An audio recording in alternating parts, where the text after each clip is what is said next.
এজন্যই তো আমরা বাংলাদেশের মানুষ বলি, সকালবেলার ধনী রে তুই, ফকির সন্ধ্যাবেলা। বলে কি বলে না? আরে সকালবেলার ধনী, বিকাল বেলার ফকির। এর চেয়ে আরো মারাত্মক দৃশ্য আমরা দেখি, সকালবেলার প্রধানমন্ত্রী, বিকাল বেলা জেলখানায় বন্দী, আছে না নাই?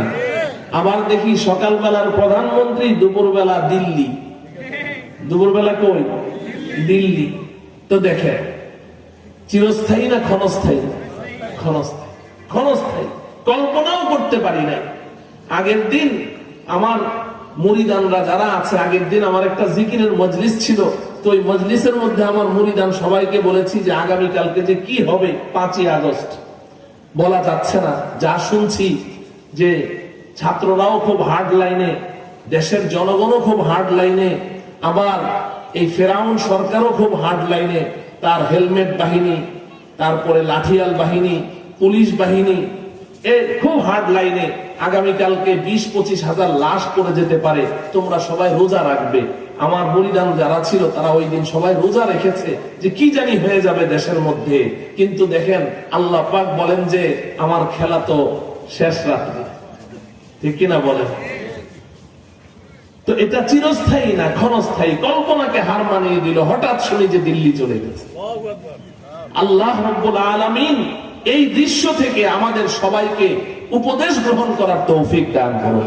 বর্তমান যারা দেশ পরিচালনা করছেন এবং আগামীতে যারা দেশ পরিচালনার স্বপ্ন দেখছেন, তাদেরকেও এই উপদেশ থেকে, এই ঘটনা থেকে পরিপূর্ণভাবে শিক্ষা অর্জন করার তৌফিক দান করুন। তাহলে সম্পদ ক্ষণস্থায়ী। হযরতে আলী বলেন, পক্ষান্তরে আল্লাহ রাব্বুল আলামিন আমাদের মুসলমানদেরকে যে ইলম, শিক্ষা আর জ্ঞান দিয়েছেন, এই ইলম, এই শিক্ষা, এই জ্ঞান এর মালিক যদি একবার কেউ হতে পারে, এই ইলম যদি একবার কেউ অর্জন করতে পারে, এই ইলম কোনদিন তাকে ছেড়ে যাবে না। এই ইলম তার সাথে কবরেও যাবে, এই ইলম তার সাথে হাসরেও যাবে, এবং ইনশাআল্লাহ এই ইলম তার সাথে জান্নাতেও চলে যাবে। তাহলে বলুন, ইলম, শিক্ষা আর জ্ঞান লাভ করে আমরা ঠকলাম না জিতলাম? তাহলে আল্লাহ পাকের শুকরিয়া আদায় করেন আলহামদুলিল্লাহ। এটা তো হযরতে আলী রাদিয়াল্লাহু তাআলা আনহুর কথা আপনাদেরকে শোনালাম, কিন্তু আমি কি বলি জানেন? আমি তো বলি যে আল্লাহ পাক যে আমাদেরকে ঈমান নামের সম্পদটুকু দিয়েছেন না, যেটা আমাদের একমাত্র পুঁজি। কি বলেন? ঈমান আমাদের একমাত্র। ঈমান ছাড়া কি কোনো উপায় আছে?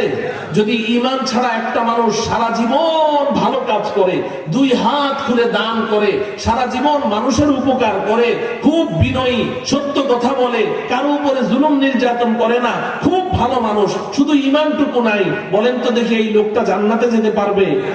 না।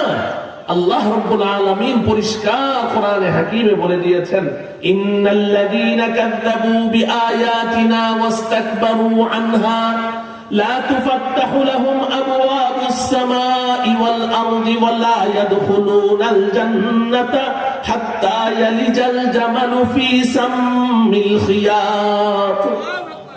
আল্লাহ পাক বলেন, যারা আমাকে অবিশ্বাস করেছে, আমাকে স্বীকার করলো না, আমার সাথে দাম্ভিকতা প্রদর্শন করেছে, আমাকে অস্বীকার করে কাফের হয়েছে, ঈমান আনয়ন করেনি, আমি তাদের জন্য আসমানের দুয়ারও খুলবো না, জমিনের দুয়ারও খুলবো না, এবং তারা জান্নাতে কোনোদিন প্রবেশ করতে পারবে না। আল্লাহ পাক চমৎকার একটা দৃষ্টান্ত দিয়ে বলছেন, হাত্তা ইয়ালিজাল জামালু ফি সাম্মিল খিয়াত। একটা সুইয়ের পাছার ছিদ্রি দিয়ে একটা জ্যান্ত উট চলাফেরা করা যেমন অসম্ভব, আল্লাহ বলেন ঈমান ছাড়া জান্নাতে যাওয়া এমন অসম্ভব। তো আমাদের একমাত্র পুঁজি ঈমান। আমাদের জীবনের একমাত্র পুঁজি কি? এই ঈমান কি বিক্রি করা যাবে? ঈমান বিক্রি করা যাবে না। আমাদের বাংলাদেশের প্রত্যন্ত অঞ্চলে, সীমান্ত এলাকাগুলোতে, আপনারা তো সফর করেন না, এক জায়গায় থাকেন, সফর করলে অনেক কিছু চোখের সামনে ধরা পড়ে। আমাদের দেশের এই সমস্ত প্রত্যন্ত অঞ্চলগুলোতে, তারপরে ওদিকে খাগড়াছড়ি পার্বত্য অঞ্চল, ওই পাহাড়ি এলাকায় গুলোতে গিয়ে দেখবেন 3000-4000 টাকার বিনিময়ে মানুষ ঈমান বিক্রি করে দিচ্ছে। নাউজুবিল্লাহ বলেন।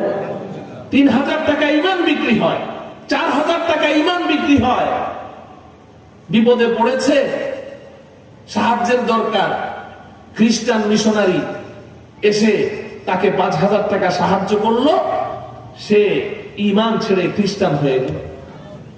কাদিয়ানীরা এসে তার বাড়িতে একটা টিউবওয়েল বসিয়ে দিল, বাস সে কাদিয়ানী হয়ে গেল।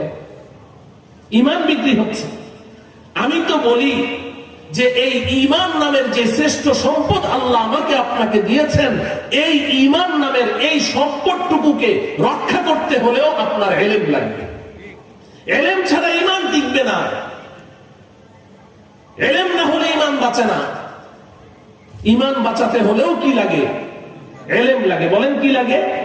ইলম লাগে, শিক্ষা লাগে।